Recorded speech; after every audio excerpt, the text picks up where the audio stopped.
If y varies inversely as x and y equals 9 when x equals 2, find the equation of variation. The phrase y varies inversely as x is an important phrase. It tells us that the equation we're looking for is of the form y equals k over x. And that's something to write down as soon as you see this phrase. The second part of the problem tells us exactly how to find the k, which is what we're looking for.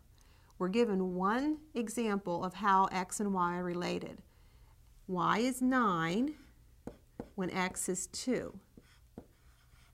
Now when we substitute that in this equation, we're only left with k, so we can solve for k by multiplying both sides by 2, and this gives us 18 equals k. At this point, we have found the constant k. We're asked to find the equation of variation, so we take the value for k and substitute it in our original formulation of the inverse relationship. So that gives us y equals 18 over x. And this is the equation of variation that we're looking for.